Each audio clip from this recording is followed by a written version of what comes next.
നമസ്കാരം. ഏഥർ എടുക്കണോ അതോ സിമ്പിൾ വൺ എടുക്കണോ എന്ന് ചോദിച്ച് എന്നെ ഒരുപാട് പേര് വിളിക്കാറുണ്ട്. ഈ ഒരു കാര്യത്തിൽ പലർക്കും ഇപ്പം കൺഫ്യൂഷൻ വന്നു തുടങ്ങിയിട്ടുണ്ട്. ഏതാണ് മികച്ചത്? അതാണ് ചോദ്യം. ഈ രണ്ട് വണ്ടികൾ തമ്മിലുള്ള ടെക്നിക്കൽ സ്പെസിഫിക്കേഷൻസും വിലയും വാറണ്ടിയും ഫീച്ചേഴ്സും എല്ലാം കമ്പയർ ചെയ്യുന്നതിന് മുമ്പ് അതിലും പ്രധാനപ്പെട്ട ചില കാര്യങ്ങൾ നമ്മൾ മനസ്സിലാക്കേണ്ടതായിട്ടുണ്ട്. ഏഥർ 450Xന്റെ ഏറ്റവും ലേറ്റസ്റ്റ് ജനറേഷൻ 5ന്റെ ടോപ്പ് എൻഡ് വേരിയന്റും സിമ്പിൾ വണ്ണിന്റെ ഏറ്റവും ലേറ്റസ്റ്റ് ജനറേഷൻ 2ന്റെ ടോപ്പ് എൻഡ് വേരിയന്റും തമ്മിലാണ് നമ്മൾ കമ്പാരിസൺ ചെയ്യുന്നത് കേട്ടോ. കഴിഞ്ഞ 4-5 വർഷത്തെ ഇലക്ട്രിക് ഇരുചക്ര വാഹനങ്ങളുടെ കസ്റ്റമർ റിവ്യൂവിൽ നിന്നും അതുപോലെ തന്നെ സോഷ്യൽ മീഡിയയിലെ ഇലക്ട്രിക് വാഹനങ്ങളുടെ ഗ്രൂപ്പുകളിലെ ഡിസ്കഷനിൽ നിന്നുമൊക്കെ ഞാൻ മനസ്സിലാക്കിയ ചില കാര്യങ്ങൾ ആദ്യം തന്നെ പറയാം. അതായത് 10% താഴെ ആളുകൾ മാത്രമാണ് ഇലക്ട്രിക് ഇരുചക്ര വാഹനങ്ങളിൽ ഒരു ദിവസം 100 കിലോമീറ്ററിലും മുകളിൽ സഞ്ചരിക്കുന്നത്. ഈ സൊമാറ്റോ, സ്വിഗ്ഗി, ആമസോൺ, ഫ്ലിപ്കാർട്ട് അതുപോലെയുള്ള കമ്പനികളുടെ ഡെലിവറി ജോബ് ചെയ്യുന്നവരാണ് അതിൽ കൂടുതലും. പിന്നെ ഡെയിലി കളക്ഷൻ ഏജന്റ്സും മാർക്കറ്റിംഗ് ഫീൽഡിൽ ഉള്ളവരുമൊക്കെ. ഈ ഒരു ചാനലിൽ തന്നെ ഇത്തരത്തിലുള്ള കസ്റ്റമേഴ്സിന്റെ ഒരുപാട് റിവ്യൂസ് ഉണ്ട്. അതെല്ലാം ഞാൻ എടുത്തു നോക്കിയപ്പം ആവറേജ് ഇത്തരത്തിലുള്ളവർ ഓടുന്നത് ഒരു ദിവസം ഏകദേശം 150 കിലോമീറ്ററിനടുത്താണ്. ഏഥർ 450X ടോപ്പ് എൻഡ് വേരിയന്റിന്റെ കാര്യത്തിലേക്ക് വരികയാണെങ്കിൽ ഈ വണ്ടിയുടെ 3.7 kWh ബാറ്ററി പാക്കിൽ ലഭിക്കുന്ന ട്രൂ റേഞ്ചിൽ നമുക്കൊരിക്കലും ഒരു ഫുൾ ചാർജിൽ 150 കിലോമീറ്റർ ഓടാൻ സാധിക്കില്ല. പക്ഷെ അതുകൊണ്ട് നമ്മൾ ഒരിക്കലും പേടിക്കേണ്ട കാര്യവുമില്ല. കാരണം ഏഥറിന് സിറ്റിയിലെ പല ഭാഗങ്ങളിലായി ഫാസ്റ്റ് ചാർജിങ് ഗ്രിഡ്സ് ഉണ്ട്. അവിടുന്ന് 30 മിനിറ്റ് അല്ലെങ്കിൽ 45 മിനിറ്റ് കൊണ്ട് ആവശ്യത്തിനുള്ള ചാർജ് നമ്മുടെ വണ്ടിയിൽ നമുക്ക് ചെയ്യാൻ സാധിക്കും. ഇത് ഞാൻ പറഞ്ഞത് ഒരു ദിവസം 100 കിലോമീറ്ററിലും കൂടുതൽ ഓടുന്ന, അതായത് ഏകദേശം 150 കിലോമീറ്ററോളം ഓടുന്ന നേരത്തെ പറഞ്ഞ ആ 10% ആളുകളെ കുറിച്ചാണ്. ബാക്കിയുള്ള 90% ആളുകളും ഒരു ദിവസം 100 കിലോമീറ്ററിലും താഴെ ഓടുന്നവരാണ്. ഓക്കെ, അതേ സ്ഥാനത്ത് നമ്മൾ ഇനി സിമ്പിൾ വണ്ണിന്റെ കാര്യത്തിലേക്ക് വരികയാണെങ്കിൽ ഇവരുടെ വണ്ടികൾ ഫാസ്റ്റ് ചാർജിങ് സപ്പോർട്ട് ചെയ്യുന്നതാണെങ്കിലും ഇവരുടെ ഫാസ്റ്റ് ചാർജിങ് ഗ്രിഡുകൾ ആക്റ്റീവായി തുടങ്ങിയിട്ടില്ല. ഇന്ന് നാളെ എന്നിവർ പറയാൻ തുടങ്ങിയിട്ട് കാലം കുറയായി. അടുത്ത മാസം, അതായത് 2026 മാർച്ചിൽ ഇവരുടെ അൾട്ര എന്ന് പറയുന്ന പുതിയ മോഡൽ വണ്ടി ഇറങ്ങുന്നതിന് മുമ്പ് ഫാസ്റ്റ് ചാർജിങ് ആക്റ്റീവ് ആവുമെന്ന് കമ്പനി ഉറപ്പ് തന്നിട്ടുണ്ട്. എന്തായാലും അത് വന്നാലേ വന്നു എന്ന് നമുക്ക് പറയാൻ പറ്റുകയുള്ളൂ. എന്തായാലും നമ്മൾ നേരത്തെ പറഞ്ഞ 100 കിലോമീറ്ററിലും കൂടുതൽ, അതായത് ഏകദേശം 150 കിലോമീറ്ററോളം ഒരു ദിവസം ഓടുന്ന ആ 10% ആളുകൾക്ക് സിമ്പിൾ വണ്ണിന്റെ ഈ ടോപ്പ് എൻഡ് വേരിയന്റിൽ ഫാസ്റ്റ് ചാർജിങ് ചെയ്യേണ്ട ആവശ്യം വരുന്നില്ല. കാരണം ഈ വേരിയന്റിൽ 5 kWh ബാറ്ററി പാക്കിൽ ഈസി ആയിട്ട് 150 കിലോമീറ്റർ ട്രൂ റേഞ്ച് ലഭിക്കും എന്നുള്ളതാണ്.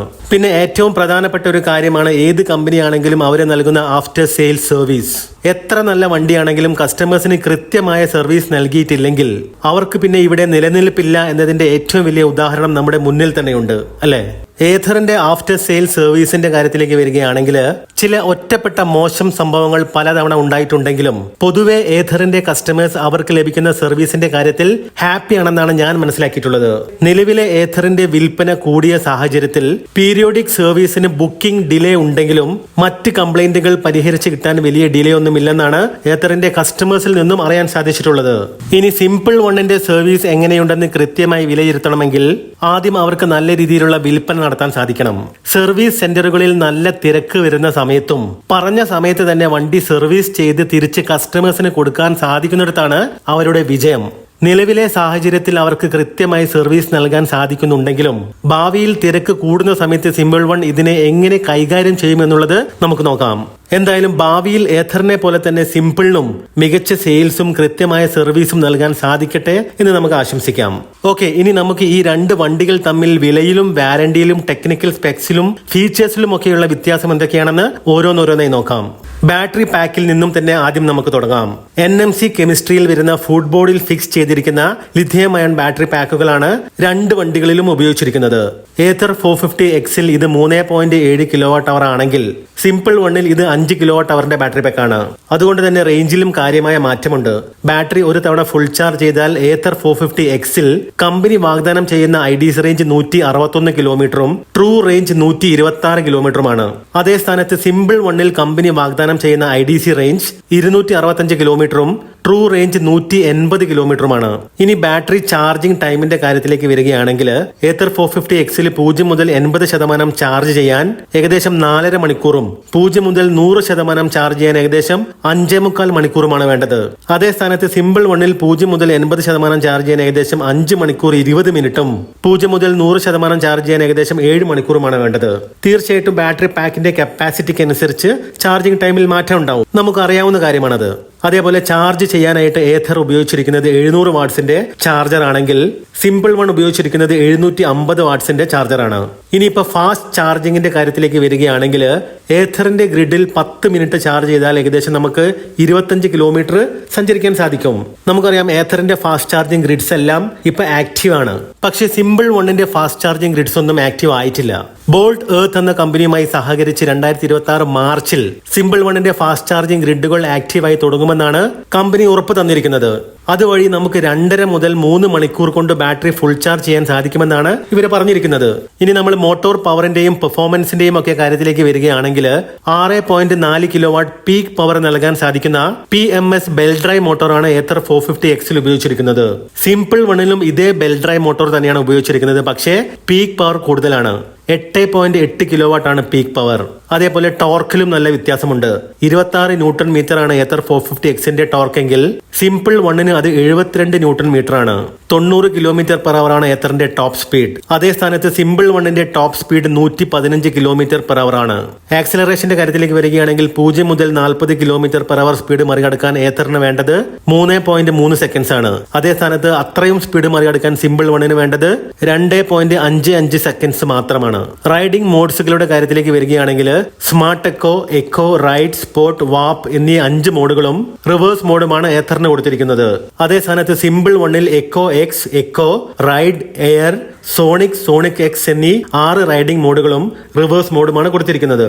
അതേപോലെ തന്നെ 112 കിലോഗ്രാം ആണ് ഏഥർ 450Xന്റെ ഭാരമെങ്കിൽ 129 കിലോഗ്രാം ആണ് സിമ്പിൾ വണ്ണിന്റെ ഭാരം വരുന്നത്.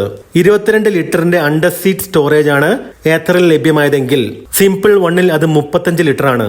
സസ്പെൻഷന്റെ കാര്യത്തിലേക്ക് വരികയാണെങ്കിൽ ഈ 2 വണ്ടികൾക്കും മുന്നിൽ ടെലിസ്കോപ്പിക്കും പിറകിൽ മോണോഷോക്ക് സസ്പെൻഷനുമാണ് കൊടുത്തിരിക്കുന്നത്. അതേപോലെ ഏഥറിന്റെയും സിമ്പിൾ വണ്ണിന്റെയും എല്ലാ ടയറുകളും 90/90 12 ഇഞ്ചസ് ആണ്. ഇതെല്ലാം ട്യൂബ്ലെസ്സും അലോയ് വീലുകളുമാണ്. മുന്നിലും പിന്നിലും ഡിസ്ക് ബ്രേക്കുകളാണ് കൊടുത്തിരിക്കുന്നത് ഏഥറിനും സിമ്പിളിനും. അതേപോലെ കമ്പൈൻഡ് ബ്രേക്കിംഗ് സിസ്റ്റവും റീജനറേറ്റീവ് ബ്രേക്കിംഗ് സിസ്റ്റവും ഈ 2 വണ്ടികളിലും ലഭ്യമാണ്. മഴക്കാലത്ത് പിറകിൽ ചെളി തെറിക്കുന്ന പ്രശ്നം ഈ 2 വണ്ടികൾക്കുമുണ്ട്. അടുത്ത മഴക്കാലത്തിന് മുമ്പ്, അതായത് 2026 ജൂണിന് മുമ്പ് നിങ്ങൾ ഈ ചിത്രത്തിൽ കാണുന്നത് പോലെയുള്ള ടയർ ഹഗർ സിമ്പിളിന്റെ ഇറങ്ങുന്ന എല്ലാ വണ്ടികൾക്കും ഉണ്ടാവുമെന്നാണ് കമ്പനിയുടെ ഭാഗത്തു നിന്നും അറിയാൻ സാധിച്ചത്. ഏഥറും അത്തരത്തിലൊരു അപ്ഡേറ്റ് കൊണ്ടുവന്നിരുന്നെങ്കിൽ നന്നായിരുന്നു. മൊബൈൽ ചാർജ് ചെയ്യാനുള്ള ഓപ്ഷൻ ഏഥർ 450Xൽ എന്തുകൊണ്ടാണ് അവർ നൽകാത്തതെന്ന് അറിയില്ല. എന്തായാലും സിമ്പിൾ വണ്ണിൽ അങ്ങനെ ഒരു ഓപ്ഷൻ അവർ കൊടുത്തിട്ടുണ്ട്. പിന്നെ സ്മാർട്ട് ഫീച്ചേഴ്സിന്റെ കാര്യത്തിലേക്ക് വരികയാണെങ്കിൽ ഒരുവിധം ഫീച്ചേഴ്സ് എല്ലാം 2 വണ്ടികളിലും ഉണ്ടെങ്കിലും ഞാൻ മനസ്സിലാക്കിയെടുത്തോളം മികച്ച റിസർച്ച് ആൻഡ് ഡെവലപ്മെന്റ് നടത്തിയിരിക്കുന്നത് ഏഥർ എനർജീസ് തന്നെയാണ്. നമ്മൾ ഇതുവരെ കണ്ട പല കമ്പനികൾക്കും ഒരുപാട് സ്മാർട്ട് ഫീച്ചേഴ്സ് ഉണ്ടെങ്കിലും അത് എത്രത്തോളം കൃത്യമായി പ്രവർത്തിക്കുന്നു എന്നതിലാണ് കാര്യം. ആ കാര്യത്തിൽ ഈ ഒരു സ്കൂട്ടർ സെഗ്മെന്റിൽ ഏഥർ തന്നെയാണ് മികച്ചതെന്നാണ് മനസ്സിലാക്കാൻ സാധിച്ചത്. ഇറങ്ങാനിരിക്കുന്ന അൾട്രാ വയലറ്റ് ടെസറാക്ട് തീർച്ചയായും ഏഥറിനൊരു വെല്ലുവിളി തന്നെയായിരിക്കും ഈ ഫീച്ചേഴ്സിന്റെ കാര്യത്തിൽ. ഓക്കെ, ഇനി നമുക്ക് കാര്യമായിട്ട് അറിയാനുള്ളത് ഈ 2 വണ്ടികളുടെയും വാറന്റിയും വിലയുമാണ്. 3 വർഷം അല്ലെങ്കിൽ 30,000 കിലോമീറ്റർ ആണ് ഈ 2 വണ്ടികളുടെയും കൂടെ നമുക്ക് ലഭിക്കുന്ന വാറന്റി. പിന്നെ നമുക്ക് ഈ 3 വർഷത്തിന്റെ കൂടെ 2 വർഷം, അതായത് മൊത്തം 5 വർഷം അല്ലെങ്കിൽ 50,000 കിലോമീറ്ററും 3 വർഷത്തിന്റെ കൂടെ തന്നെ 5 വർഷം, അതായത് മൊത്തം 8 വർഷം അല്ലെങ്കിൽ 80,000 കിലോമീറ്റർ വാറന്റി എക്സ്റ്റെൻഡ് ചെയ്യാനുള്ള 2 ഓപ്ഷനുകൾ ഏഥറും സിമ്പിൾ വണ്ണും നമുക്ക് നൽകുന്നുണ്ട്. അതിന് പക്ഷേ നമ്മൾ കൂടുതൽ കാശ് നൽകേണ്ടി വരുമെന്ന് മാത്രം. അതിനൊക്കെ പുറമെ ഏഥർ നൽകാത്ത ഒരു കാര്യം സിമ്പിൾ വൺ നൽകുന്നുമുണ്ട്. Life time warranty. 15 വർഷം അൺലിമിറ്റഡ് കിലോമീറ്റേഴ്സ്. എത്ര വേണമെങ്കിലും നമുക്ക് ഓടാം. പക്ഷെ അതിന് നമ്മൾ 40,000 രൂപ നൽകേണ്ടി വരുമെന്ന് മാത്രം. ഇനി നമ്മൾ ഈ വണ്ടികളുടെ വിലയുടെ കാര്യത്തിലേക്ക് വരികയാണെങ്കിൽ 1,58,250 രൂപയാണ് Ather 450X generation 5 top end വേരിയന്റിന്റെ എക്സ് ഷോറൂം വില. ഇത് 5,000 രൂപ സബ്സിഡി കിഴിച്ചതിന് ശേഷമുള്ള വിലയാണ് കേട്ടോ.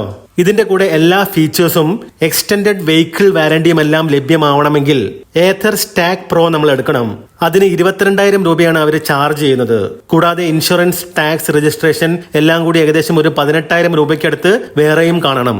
അതേപോലെ ബാറ്ററിക്ക് മാത്രം നമുക്ക് കൂടുതൽ വാറന്റി വേണമെങ്കിൽ 8 വർഷമാണ് വേണ്ടതെങ്കിൽ 5,000 രൂപ വേറെയും നൽകണം. എന്ന് വെച്ചാൽ എല്ലാം കൂടി ഓൺ ദ റോഡ് വില ഏകദേശം 2,05,000 രൂപയ്ക്കടുത്ത് നമ്മൾ നൽകേണ്ടി വരുമെന്ന് അർത്ഥം. ഇനി simple one generation 2 top end വേരിയന്റിന്റെ കാര്യത്തിലേക്ക് വരികയാണെങ്കിൽ 1,78,000 രൂപയാണ് എക്സ് ഷോറൂം വില. ഇതും 5,000 രൂപ സബ്സിഡി കിഴിച്ചതിന് ശേഷമുള്ള വിലയാണ് കേട്ടോ. ടാക്സ്, ഇൻഷുറൻസ്, രജിസ്ട്രേഷൻ എല്ലാം അടക്കം ഏകദേശം ഒരു 18,000 രൂപയും 8 വർഷം 80,000 കിലോമീറ്റർ വാറണ്ടിക്ക് ഒരു 10,000 രൂപയും നമ്മൾ കൂടുതൽ കാണുകയും വേണം. അപ്പൊ നമ്മൾ മൊത്തം ഓൺ ദ റോഡ് വില ഏകദേശം 2,06,000 രൂപയ്ക്കടുത്ത് നൽകേണ്ടി വരുമെന്നർത്ഥം. ഇനി നിങ്ങൾ മനസ്സിലാക്കേണ്ട ഒരു കാര്യം ഞാൻ പറയാം. അതായത് എക്സ്റ്റൻഡഡ് വാറണ്ടി ഒരിക്കലും നിർബന്ധമായിട്ടും എടുക്കേണ്ട യാതൊരു കാര്യവുമില്ല കേട്ടോ. നിങ്ങളുടെ ഓട്ടം എത്രത്തോളം ഉണ്ടെന്ന് നോക്കിയതിനു ശേഷം മാത്രം തീരുമാനിക്കുക. അതേപോലെ ഏഥറിന്റെ സ്റ്റാക്ക് പ്രോയും നിർബന്ധമല്ല. അതിൽ എന്തെല്ലാം ഉൾപ്പെടും എന്ന് ഷോറൂമിൽ ചെന്ന് കൃത്യമായി മനസ്സിലാക്കിയതിന് ശേഷം അത് നിങ്ങൾക്ക് ഉപകാരപ്രദമാണെങ്കിൽ മാത്രം വാങ്ങിക്കുക. എന്റെ വ്യക്തിപരമായ അഭിപ്രായത്തിൽ ഇത് രണ്ടും മികച്ച വണ്ടികൾ തന്നെയാണ്. പറഞ്ഞ സമയത്ത് തന്നെ സിമ്പിളിന് ഫാസ്റ്റ് ചാർജിംഗ് കൊണ്ടുവരാൻ സാധിച്ചാൽ, അതേപോലെ നിലവിൽ കൃത്യമായി സർവീസ് നൽകുന്നത് പോലെ തന്നെ സിമ്പിളിന് ഭാവിയിലും തുടർച്ചയായി നല്ല സർവീസ് നൽകാൻ സാധിച്ചാൽ, ഏഥർ ഇന്ന് എവിടെ എത്തി നിൽക്കുന്നുവോ അവിടേക്ക് എത്താൻ ഒരുപക്ഷെ അടുത്ത 3-4 വർഷത്തിനുള്ളിൽ സിമ്പിളിനും സാധിച്ചേക്കും. അപ്പോൾ അടുത്തൊരു വീഡിയോ ആയിട്ട് കാണാം.